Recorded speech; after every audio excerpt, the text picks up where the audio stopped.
شریف کی حدیث ہے، نبی نے فرمایا شہید کو اتنی بھی تکلیف نہیں ہوتی جتنی کسی کو چونٹی کے کاٹنے سے ہوتی ہے، یا مکھی کے کاٹنے سے ہوتی ہے، یا مچھر کے کاٹنے سے ہوتی ہے۔ یہاں پہ بھی اشکال کرے گا، لیکن اشکال کرنے والے بھی تم سے پہلے بھی پیدا ہوئے تھے، جواب دینے والے بھی ہم سے پہلے پیدا ہوئے تھے۔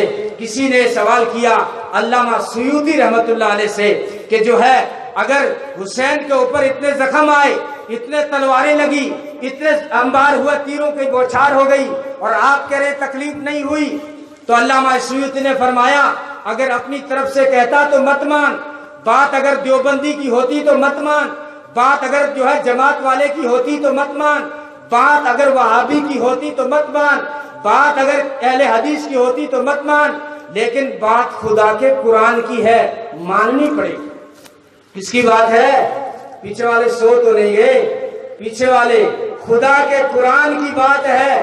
کیا وہ دیکھا آپ نے مصر کے بازار میں زلیخا نے یوسف پہ الزام لگایا اور کہا جو ہے آپ میرے محبوب ہیں، میں نے خواہش پوری کرنے کے لیے اس دروازے بند کیے ہیں، لیکن یوسف علیہ السلام بھاگے، انہیں پتا تھا سارے دروازے بند ہیں، پھر بھی کہا میرے بس میں ہے اتنا تو کروں، آج تمہارے بھی جو ہے چاروں طرف سے دروازے بند ہیں، کل تعزیے میں نہیں جائے گا، دوست ناراض ہو جائے گا، کل وہ کھینچ کے لے جائے گا تجھے، کہے گا یار مولوی تیار تکرار ٹھوک پو کرسی مولویوں کو کام کے ہے، جد آپ نا تو جانو ہے یار بات صدقہ کو مسئلہ ہے، میرے بہن کے بڑے منگنی ہوئی ہے تن پھیرو پڑی کے، ارے بڑے رشتہ داری کو مسئلہ ہے، ارے میرا بھائلو ہے یار، بچپن سے ساکے اسکول میں پٹوڑا ہے تنے بیرو کو نہیں کہ یار میں تو جسوں تنے کہ بیرو، ارے مزہ انجوائے کر لیں یار، چھٹی ہے، مولویہ نہ کہ بیرو،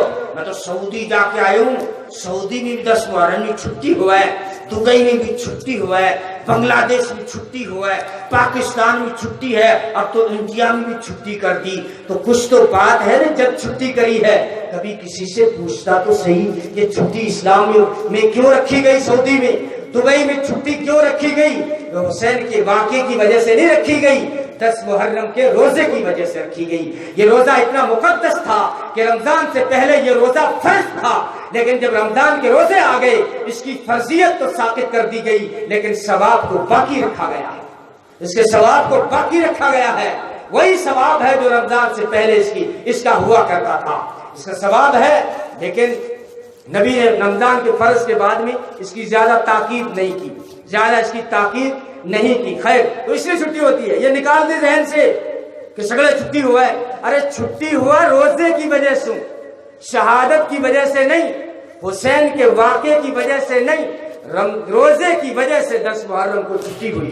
ہو سکتا ہے شیعوں نے کوشش کرا کے ہر جگہ وہ گھس جاتے، اب یہاں مٹھی بھر ہے انڈیا میں، لیکن ایوانوں تک پہنچ گئے کہ نہیں پہنچ گئے، اور سنی زور ہے، تجھے تو آپس میں لڑنے کی فرصت نہیں ہے، ایوانوں میں شیعہ پہنچ گئے، تجھے ہاتھوں کو لڑتا رہے کہ بھائی فاتحہ کون ماننا ہے، میں تو فاتحہ نہ ماننا، میں درود کون پڑھتا ہے، میں درود پڑھتا، ارے وہ کون سا مسلمان ہے جو درود نہیں پڑھتا؟ ہر نماز کے بعد اتحیات کے بعد مسلمان کیا پڑھتا ہے؟ اللہم صلی علی محمد وعلی آل محمد کما صلیت علی ابراہیم، اس سے اونچا درود کون سا ہوگا جس کو محمد کی زبان سے نکلنے کا شرف حاصل ہوا؟ اردو سے میں کتنا ہی زوردار لے دے کے راگ لے کے پڑھوں، لیکن محمد کی زبان سے جو درود نکلا ہے اس سے اونچا تو کوئی درود نہیں ہوگا۔ یہ درود تو سارے مسلمان پڑھتے ہیں، ہم درود پڑھتے ہیں، گاتے نہیں، حدیثوں میں بھی پڑھنے کا حکم ہے، گانے کا حکم نہیں ہے۔ اے لاکھوں سلام، یہ گانا ہے، درود پڑھو ادب کے ساتھ، جب بیٹھ جاؤ اللہم صلی علی محمد ادب سے پڑھو۔ کس کی دربار میں تم تحفہ بھیج رہے ہو؟ گایا مت کرو، لوگ عجیب ہیں، لوگ عجیب ہیں، نہیں چومتے، عمرے پہ جاتے ہیں حجر اسود کو نہیں چومتے، اور چومنے پہ آ جائیں تو اپنا میل چوم جاتے ہیں، لوگوں کا کیا ہے؟ خیر تو پھر کسی سے پوچھتا تو صحیح یہ چھٹی کیوں ہوئی؟ یہ چھٹی روزے کی وجہ سے ہوئی۔ تو علامہ سیوطی سے سوال ہوا کہ حسین کو تکلیف کیوں نہیں ہوئی؟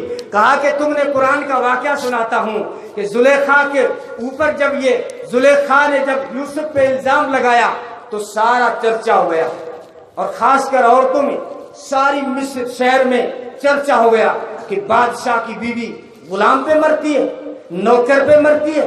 اتنے بڑے بادشاہ کی بیوی ہو کر نوکر پہ فدا ہو گئی، ساری عورتیں چرچا کرنے لگی۔ اور عورتوں میں آپ کو پتا ہے نا، وائرس کی طرح وہ پھیل جاتی ہے خبریں۔ ابھی دبئی میں جو کچھ ہو گیا نا، ہمارے محلے کی عورتوں کو پتا ہے، سعودی میں ابھی یہ کہانی ہوگی، ہمارے محلے کی عورتوں کو پتا ہے۔ عورتوں یوں وائرس کی طرح خبریں پھیلتی، پورے شہر میں یہ اس کی بے عزتی ہو رہی۔ وہ بھی بڑی ہوشیار تھی، زلیخا نے کہا ان کی زبانیں بند ایسے نہیں ہوں گی، کوئی طریقہ نکالنا پڑے گا۔ پورے شہر کی عورتوں کی دعوت کی اپنے گھر، اور دنیا بھر کے مختلف پھل فروٹ سامنے رکھے، اور کہا میں تمہارے مزاج سے نہ واقف ہوں، نہ جانا تم سیب پسند کرو گی یا انگور پسند کرو گی یا پپیتا پسند کرو گی، نہ جانے کیا پسند کرو گی۔ میں نے دنیا بھر کے مختلف پھل فروٹ رکھ دیے ہیں، ساتھ میں چاقو بھی رکھ دیا ہے، کاٹو اور کھاؤ، یہ میری طرف سے دعوت ہے۔ ساری عورتیں خوش ہو کے وہ جو ہے پھل فروٹ کاٹ کاٹ کے کھانے لگی، اور زلیخا نے چپکے سے بتائے بغیر یوسف کو کہا اس کمرے سے اس کمرے چلا جا۔ یہاں عورتیں لائن سے کھانا کھا رہی ہے کہ اس کمرے سے اس کمرے چلا جا۔ تو نبی تو بعد میں اعلان ہوا، اس وقت تو وہ غلام کی حیثیت سے گھر میں تھے، تو ملکہ کے کہنے پر اس روم سے اس روم تو گئے، لیکن وہ نبی تھے، نگاہیں جھکا کے چلے گئے۔ لیکن وہ جو پھل کاٹ رہی تھی عورتیں، ان کی نگاہیں یوسف پہ پڑی۔ یوسف اتنا خوبصورت تھا، یوسف کے حسن میں اتنی مگن ہو گئی، یوسف کے حسن میں اتنی کھو گئی۔ قرآن کہتا ہے، مولوی نہیں، فَلَمَّا رَأَيْنَهُ أَكْبَرْنَهُ وَقَطَّعْنَ أَيْدِيَهُنَّ۔ جب وہ پھل کاٹ رہی تھی، یوسف کو دیکھا تو ہاتھ کاٹ دیے، اپنے ہی ہاتھ۔ ہم انگلیوں کا ذکر کرتے ہیں، لیکن قرآن نے وَأَيْدِيَهُنَّ، ہاتھ کاٹ دیے، ہاتھ کاٹ دیے، پتہ ہی نہیں چلا۔ لیکن یوسف جب چلے گئے تو نیچے دیکھا، اوہو دامن خون سے بھرا ہے، ہاتھ غائب ہے ہمارے۔ تب یعنی انہیں پتا بھی نہیں چلا کہ ہمارا ہاتھ کٹ گیا۔ پوچھنا علماء سے، پوچھنا مفسرین سے، پتا بھی نہیں چلا کہ اگر پتا چلتا تو چاقو چلاتی؟ سوری بات ہے کہ تو بلیڈ چلا کے تو دکھا، بیروئی کن پڑے پانا ہاتھ کٹ گیا۔ تو اب علامہ سیوطی یہاں گردن اونچی کر کے کہتے ہیں، جب تم نے مان لیا کہ یوسف کو جب انہوں نے دیکھا ہاتھوں کے کٹنے کا پتہ ہی نہیں چلا، ارے یوسف تو بنائی ہوئی مخلوق ہے خدا کی، ارے یہ یوسف تو سمپل ہے۔ لیکن جو اللہ تعالیٰ نے یوسف سے بھی زیادہ کسی کو حسین بنایا تھا، امی عائشہ فرماتی تھی، وہ زلیخا کے یوسف کو جس نے دیکھا ہاتھ کاٹے ایمان نہیں لائی، لیکن جس نے میرے یوسف کو دیکھا وہ انہوں نے پہلے ایمان لائے اور پھر گردنیں کٹوا ڈالی۔ جس نے زلیخا کے یوسف کو دیکھا انہوں نے جو ہے انگلیاں کٹائی یا انگلیوں کے پورے کاٹے، لیکن جس نے محمد عربی کو صحیح نگاہ سے دیکھا وہ ایمان لائے اور پورے کٹ گئے۔ بدر میں پہلے کاٹا، احد میں پورے کٹ گئے۔ یہ تو پھر علامہ سیوطی کہتے ہیں کہ یوسف کے حسن کو دیکھ کر جب چاقو کے چلنے کا پتہ نہیں چلا، تو تمہیں پتا ہے شہید کو جب خنجر چلتا ہے، شہید پہ جب تلوار چلتی ہے، شہید پہ تیروں کی جب بوچھار ہوتی ہے، سامنے یوسف نہیں ہوتا، سامنے محمد نہیں ہوتا صلی اللہ علیہ وسلم۔ اگر یہ بھی ہوتے شاید پتہ نہ چلتا، لیکن شہید کے حدیث میں ہے اللہ جنت کو سامنے کرتے ہیں، جنت کی نعمتوں کو سامنے کرتے ہیں، اور پھر جنت کی جو اعلیٰ نعمت ہے اس سے بھی سامنے کرتے ہیں۔ مفسر محدثین کہتے ہیں جنت کی اعلیٰ نعمت خدا کا دیدار ہے۔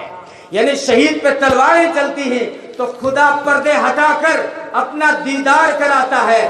حسین پہ تلواریں چلی، خنجر چلے، تیروں کی برسات ہوئی، اللہ نے پردے ہٹا کر اپنا دیدار کرایا۔